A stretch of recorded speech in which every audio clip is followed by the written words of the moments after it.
I call this place my altar. It's like my church is what it is for me. It's like everything is just like has so much life and so much energy and so much love in it, and so I feel like it just protects me everywhere I go.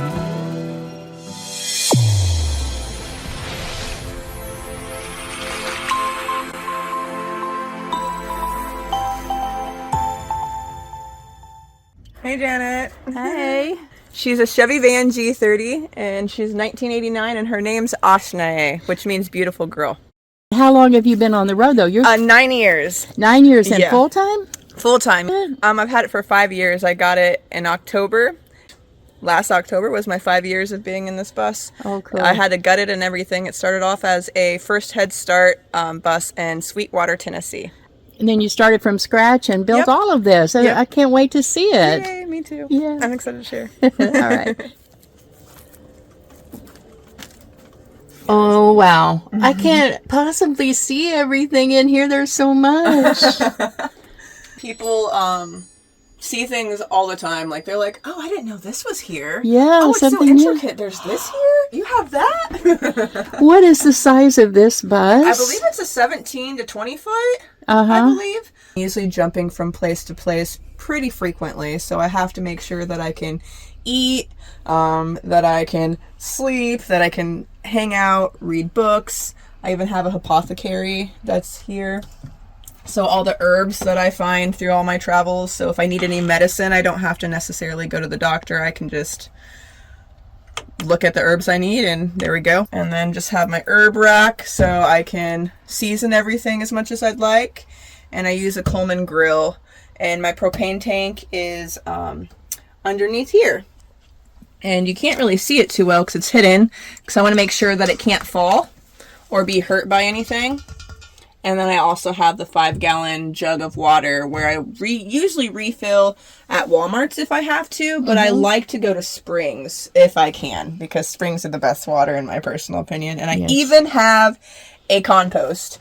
So all of my food goes into here. And then when I get to Nature Place, I dig a hole and put it in the hole and bury it, and there we go. And you return it. Yep, exactly. Your kitchen area. Lots of counter space. So it originally used to be all pallet boards, so there were slots. So I was in Texas at this lady's house making a greenhouse for her, and she said, I have an old table that you can have. And it fit perfectly except right here, but I decided, hey, let's use that.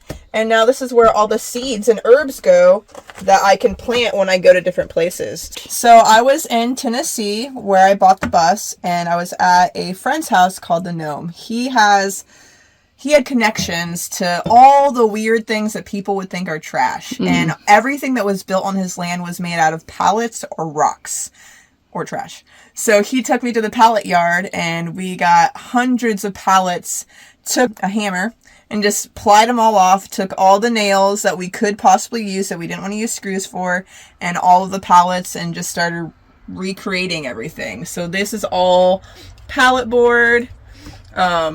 Same as these were the extra thick pallet parts. Same with this, you can obviously tell.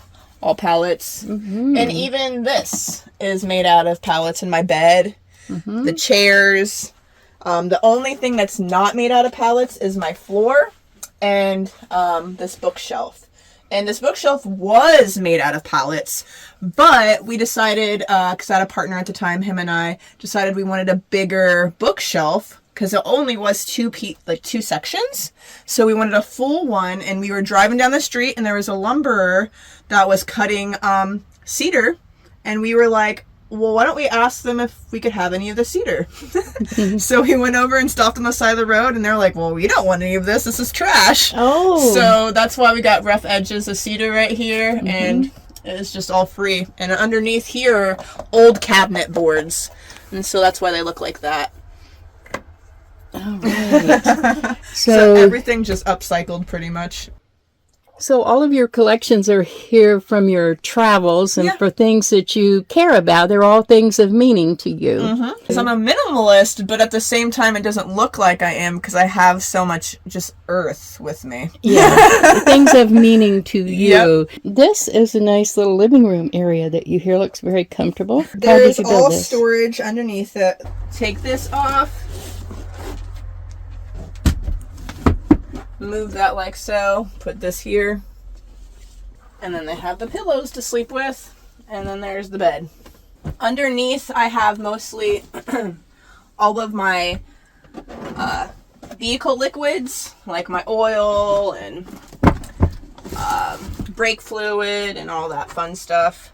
And then on this side, I have all my tools. So your garage is under here. Exactly. And then I also have, since I have solar, I have the battery underneath there because I didn't want to connect it to the battery of the bus because I felt like if it goes dead, my whole bus goes dead. Yeah, you want to protect that. Exactly. So I have a marine battery, the charging board and the inverter all in the front. I only have 150 watts because I don't have a refrigerator because I'm vegan, and so most of my food lasts for a good amount of time because it's just fruits and vegetables. Yeah. And meat and milk I don't do, so I don't have to worry about it.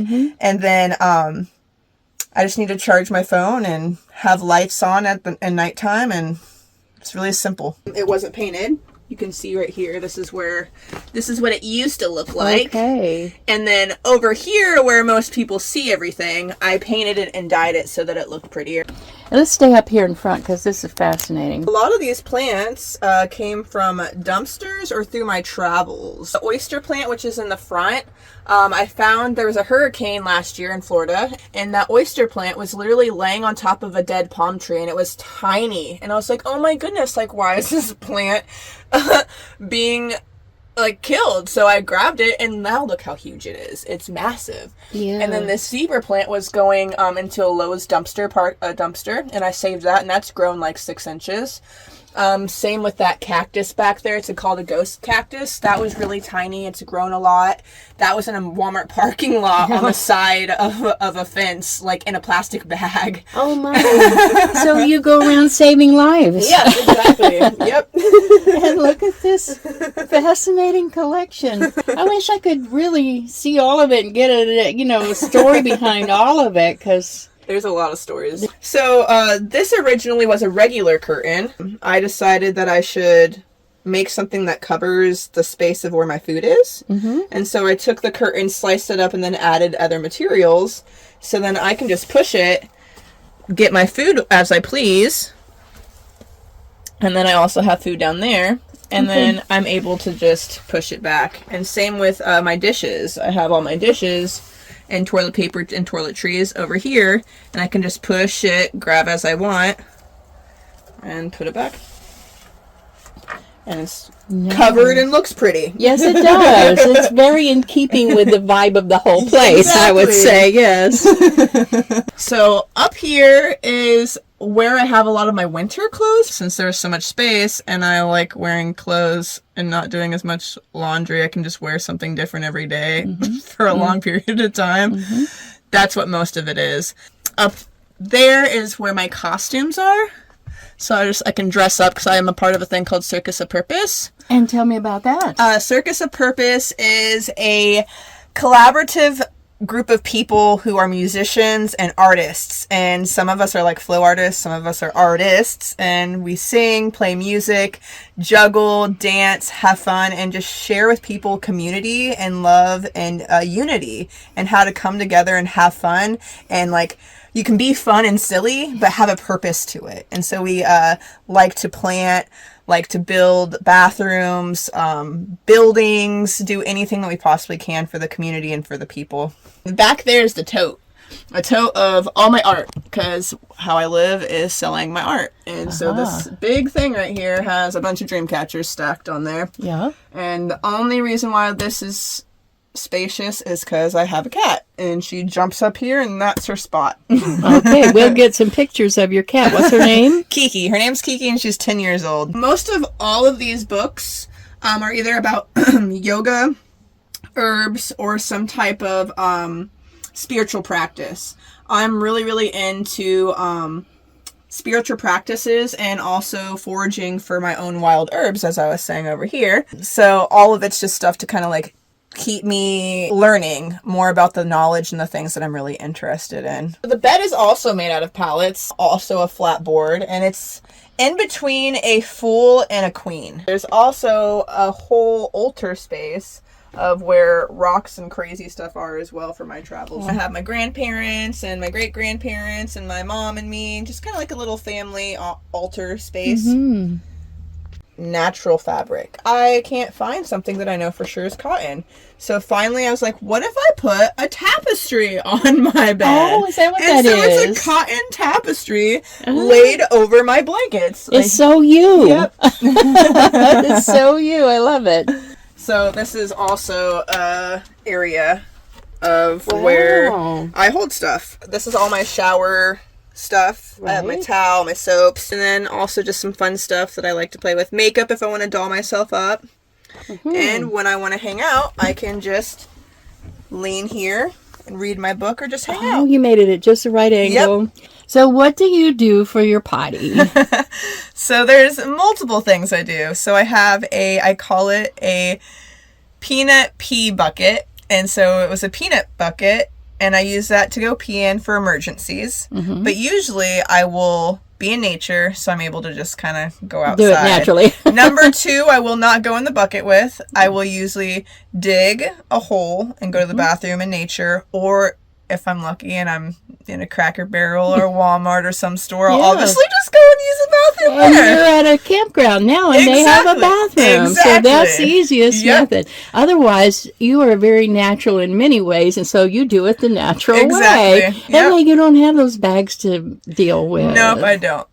Well, I'm originally from Lincoln, Nebraska, and I never left or did too much of anything. And one of my friends told me about Standing Rock at the time and was like, hey, there's water protectors. You should come here. You really shine a light and you should be making a difference. And I started researching because I had no clue. I was out of sight, out of mind, living in this box in Nebraska. No clue about what Standing Rock was or any protest at that. Started learning and I was like, wow, I really want to defend the water. So I found a way to South Dakota, found someone to watch my cat, took off my job, went to South Dakota, was part of this group of beautiful, amazing people, lived in a teepee for my first time, had a fire and fire cider. We ate dinner together. It was just such a beautiful experience that I had never experienced in my whole entire life. And he was like, there's this bus that had a bunch of hippies on it that go to different sustainable communities. You should go on it. They literally just left 2 days ago. I was like, oh yeah, I'm just gonna quit my job and get on a bus. And I was kind of joking, kind of not joking. But when I went back home from Standing Rock, going to work, going to my apartment, something just didn't feel right. I was like, what am I doing? I'm not happy in this apartment, not happy at this full-time job. What can I do? And I remembered what my friend Dylan said. And I was like, I can get on a bus, with random people that are going to communities and going to nature and doing all these things that make my heart flutter. So I called him and was like, how can I get on this bus?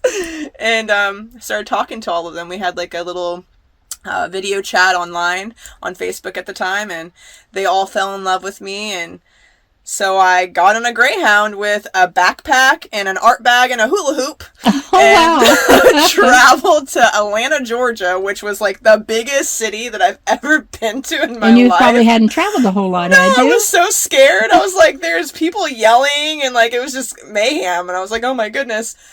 But luckily, my friend Moon, she picked me up from a mellow mushroom. We went to a farm called Ooh La La Lavender Farm.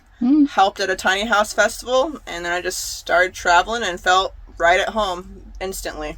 And just being able to wake up and be in nature all the time, or just being wherever I want to be, it just literally fills my heart and takes all of the stress, all the depression that I felt in the hustle and the bustle, it completely is just washed away, and it makes me feel really, really good.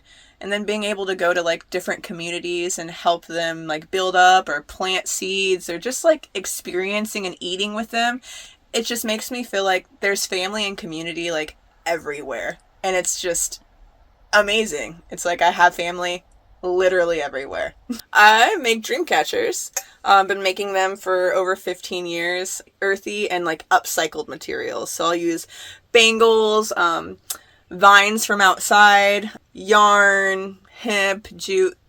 All the foraged feathers that I find from all my travels are mostly all the feathers I use. And then I can accumulate beads and stuff from friends and all that type of stuff. So that's how I make a living, is by selling my art. I also make journals, corn husk dolls, smudge bundles, candles, salves, bombs, like anything kind of like natural, but mostly focus on dream catchers. Originally, dream catchers came from the Ojibwe tribe. And the Spider Woman came from there. There's 2 stories. One was that a woman and her child were cooking, and the child almost killed a spider. Well, the spider looked up at the woman when this woman said, "Please don't kill that child. Like, this is a living creature." The spider looked up and said, "Thank you. Like, I want to give you something that will protect your child for the rest of its life." And it was the dream catcher, and they put it on the cradle. The other story is the Spider Woman. I would butcher how you actually say her name. It starts with an A.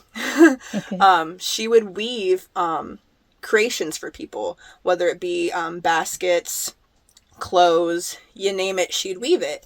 Well, the nation started getting too big. There was too many people, like, and families, and so she taught all the women and all the little girls how to weave these webs of creation near and far so that they would be safe. And then that is where the dream catcher was originated at. And the circle is like the circle of life. And then the dream catcher catches, or they say that it catches all the bad dreams in the web, and all the good dreams drip out down from the feathers. And then the beads, they say, because sometimes there's like one or a couple, is either the spider that's placed in the web or the catchings, the bugs that it caught. And then depending on how many beads, it also can represent the 4 directions, the 7 knowledges, you name it. There's just certain meanings between it all. The colors or the beads or the type of vine you use, they all have different meanings behind it. So that's my main thing. But I also sing too. I have my own original music, which is mostly ceremonial. I play the Native American flute. I do a heart drum, and I sing. And it's all like meditative or about the earth or about like just really remembering who you are and like where you came from. But I also sing with Unity Rising, and some of our songs are mostly about sustainability, farming, how to come together as one, and then also like kind of circus vibes. Since we do have Circus of Purpose, we have things that are like fun, dancey, circusy, like kind of weird, where you can like hula hoop, fire dance, be silly with. And that links to my YouTube page. It's called Jagaloria Sales. It's just my name. It's Jagaloria, and then sales, SALES. And I do show my art there, show my music, and show my travels as well. Fascinating. So, yeah. I hope everybody goes there to your YouTube channel, because we will have a link below. Yay! To your channel, because there's so much more to explore with you, I think. And they need to go there to find out more. What do you do about food? So there's 2 ways of my food life. There's the one way that some people are more accepting about, going to stores and getting food. I go to Walmart, Publix, Aldi's, Whole Foods, any place. But I also dumpster dive, and dumpster diving requires going to the dumpster of mostly Aldi's, sometimes Winn-Dixie, and there's food that is thrown away that is, there's nothing wrong with it. Not even out of date? No, like I don't understand. Like maybe it's because in a pack of apples, there might be like 1 apple out of the 12 apples that are bad. So you literally just take that bad apple out and you have a whole bag of apples. Or sometimes, I don't know if like for the bananas, the bushels, maybe there'll be like a brown dot And that's when the bananas are best, is when they have dots on them, in my personal opinion. So there'll be like boxes and boxes of bananas. It's a I treasure found trove. avocados. There's broccoli, cauliflower, carrots, cabbages. Usually there'll be so many cabbages that I just make sauerkraut because there's just way too many cabbages to cook. Mm-hmm. And all sorts of stuff. You can find all sorts of stuff. I don't just eat it out of the dumpster. I literally take it back with a box and I will clean it. I have 2 buckets that I hold my food in. One is for rinsing and cleaning with vinegar and water, and the other one is to rinse it off with water. And then I let it sit and dry, and then they're edible. They'd be just like you bought them off the shelf, exactly, right? and even almost cleaner, maybe, because no one's hands have touched them after that. Yeah, well, exactly. And isn't it a shame that isn't donated somewhere? I agree with that. I definitely think that there's some stores that will donate all of their food. I know one of my friends works at a Whole Foods store, and they donate all of their food to great. Food pantries, and then what they don't donate to food pantries, the people that work there can actually have it. But some other stores don't give anything, and so it's left to go in the compactor or in the dumpster. And so I feel like I'm just kind of upcycling or doing a contribution. So it's recycle and reuse, isn't exactly, it? Exactly, yep. And what I can't eat, I give back to the earth, or I give to people. You know, there's people that are hungry out there. And I don't think that's all that different than going to a day old bread store. That's the stuff they would have thrown away. What is the name of your YouTube channel? So it's Jagaloria Sales. Of course, there's a link below, but you would actually put that into search. Yep. So okay. It's Jagalories. Right. The I is silent for Jagaloria. Were your parents hippies? No. My parents have lived in Lincoln, Nebraska their whole entire life. All about the freedom. I got it from my grandpa, honestly. Really? He wasn't a traveler, but he had a green thumb. He was he worked at greenhouses and would work with roses and work with vegetables, and he always had a garden, and he always was outside listening to music on the front porch and really just loved being outdoors. And I happen to feel like that's the closest to my family members that I am. Is I love being outside. I love planting. I love roses. I love flowers and plants. So I feel like I got it from my grandpa. Yeah. But I just learned to go a little bit farther. I knew that there was something more than just feeling stuck. I knew that there is this whole world to explore, and I just did it. You're closer to the earth. I'm trying as much as I can. I don't even wear shoes. Like, I always have no shoes on, unless they're, like, I just walked through thorns to grab my cat. Yeah. I have good calluses on the bottom of my feet, but I even go in stores with no shoes sometimes. Sometimes I don't. When it gets cold, I have boots. I have sandals.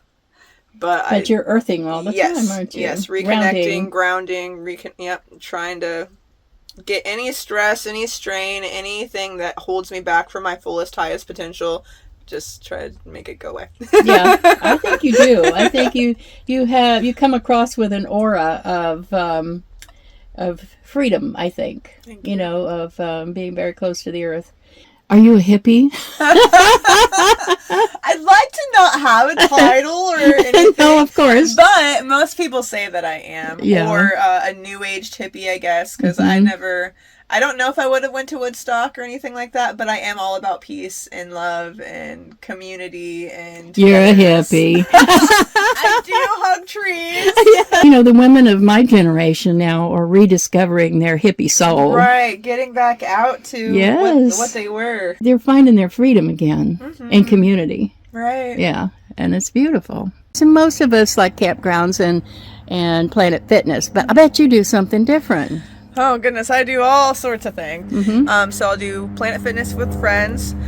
Sometimes I do YMCAs because they let you have free showers sometimes. I also do campsites. And then my best favorite one, which I bet you're waiting for. Yes, I am. That's one I knew was coming going up. to the beach, going to the lake, going to a spring, going to something natural and bathing in there, but not using soap because I like to be eco-friendly, and I've learned that you don't have to use soap to clean yourself off. So usually if I'm at a beach, I'll take the sand and exfoliate my skin, scrub myself off, and I'll jump in, and my hair loves the salt. So there you go. Basically, nature is my bathtub. Yeah. I like that. I knew that was coming. Okay, thanks.